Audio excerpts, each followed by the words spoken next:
Alright, this video I'm just going to go over some of the details on the Light Stryke Laser mod that I did for my bow. I had a couple guys ask about it, so I told them I'd do a video explaining basically what I did. You can see there, that's the Light Stryke Laser. It's the old style one. It doesn't really matter if it's the newer or the older. They're both pretty, I would have to say, crappy, to say the least. You don't really get your money's worth. Like $150. The laser is pretty shitty. It doesn't really last very long. And also the momentary switch that you mount down by your grip that you're supposed to squeeze, it fails very quickly and doesn't work after that. So in my case, that happened to me.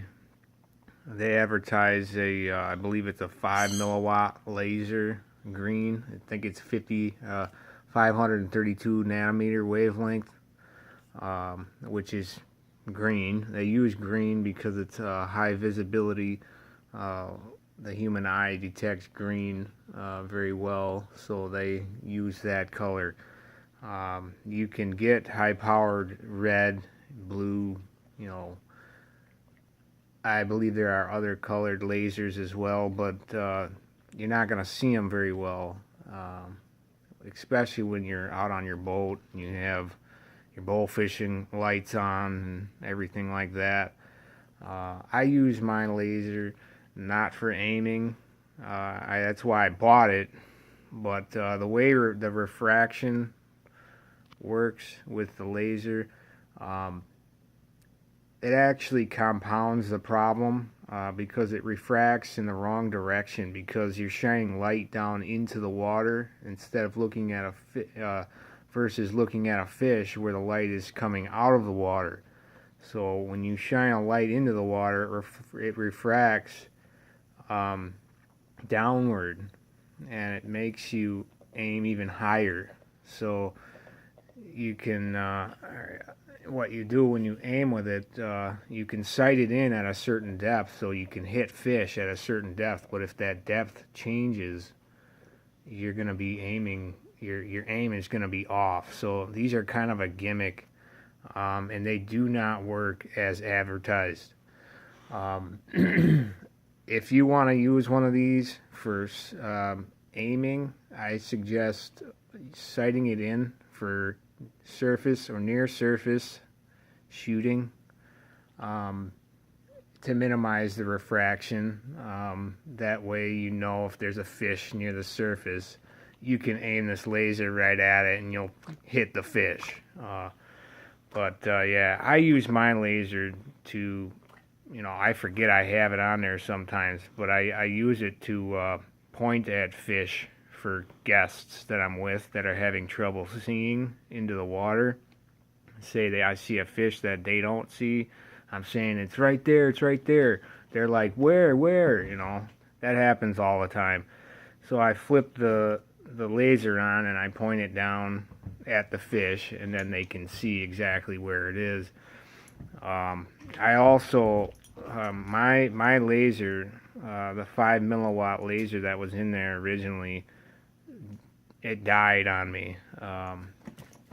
So I ended up replacing it with a real high-powered, they call it a burning laser. It's a 50 milliwatt, so it's about 10 times the power than the old one. Get out of here, Abel. That's my dog. Sorry. But anyways, so with this 50 milliwatt laser, what you can do is, in a pinch, what I'll do is use it to burn through line if I don't have a lighter with me or something like that. That's the only other thing I use it for besides pointing at fish. and I very rarely use it to do that, but it can burn through, anything that's like dark colored. You know how black absorbs light, like electrical tape. You can burn through electrical tape with this laser. You got to be careful if you guys are going to do this. You do not shine this in any living being's eyes ever. It takes a split second and you're blind. This thing, they tell you never to use them without safety glasses. They have special laser glasses that you use when you're operating this laser.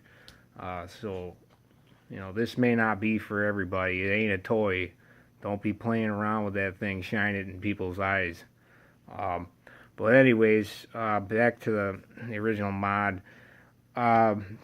There's a replacement module that I put inside the aluminum housing there. I got it on Amazon. I'll provide the link in the bottom comment section. And I just basically took everything that was inside of the tube there and replaced it. I took, like I said, the 50 milliwatt diode module and put it inside there, and then you can see this wire coming out the back here. That's where the original momentary switch would come out. So instead, what that is a that's the power supply that goes into on the side. Just a second. On the side right there, those are 1.5 volt lithium batteries. They're the Energizer brand, and they're the blue lithium ion, or not lithium ion, regular lithium batteries. They're not rechargeable, but they're so big and they have so many milliamps. I've been using them for about 2 seasons now, and I haven't even had to replace them. Let's see, the wires come out there, and then I have another set of wires that goes over here, down along the bottom, around the side of the riser, down underneath my bow or my arrow holder there. Let me position the bow better, and you can see how it comes down the front there, and then down and wraps around. And then here's the toggle switch that I put in. It's a direct contact on-off switch is essentially all it is. You just flip it up with your pinky and flip it down to turn it off. And I'll show you when I flip it on. So there's the laser on the carpet right there. It's very, very bright. I can't really show it on the video how bright it is, but it's daylight outside right now, and I can see it all the way out in the road, all the way out on the side of the guy's house. This thing will shine all the way across the lake.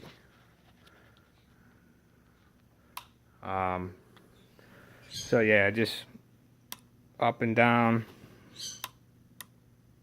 with my pinky, rather than having the momentary switch where you have to squeeze.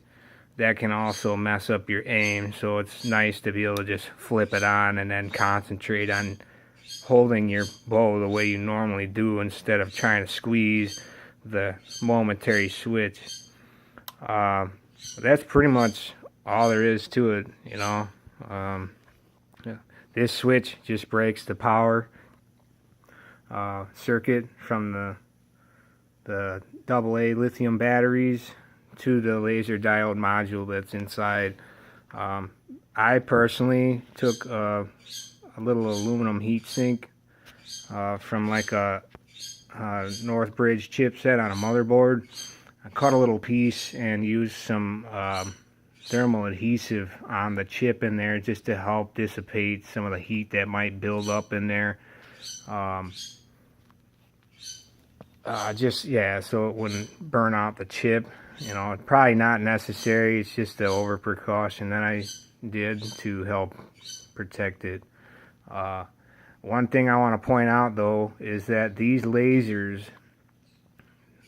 it don't matter which one you get, they start to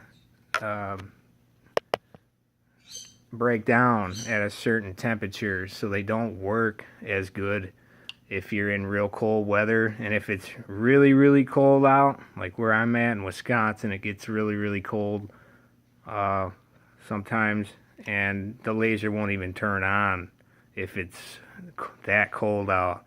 So, and that's the way the Light Stryke original diode laser was working too. So if it gets too cold, it won't work. Unfortunately, there's not much you can do about that. That's just the way these lasers are. But yeah, I mean, that's basically all there is to it. It's pretty simple. Just go ahead and you know, if you have any questions, let me know, and I'll try to answer them any way I can. All right, take care, guys.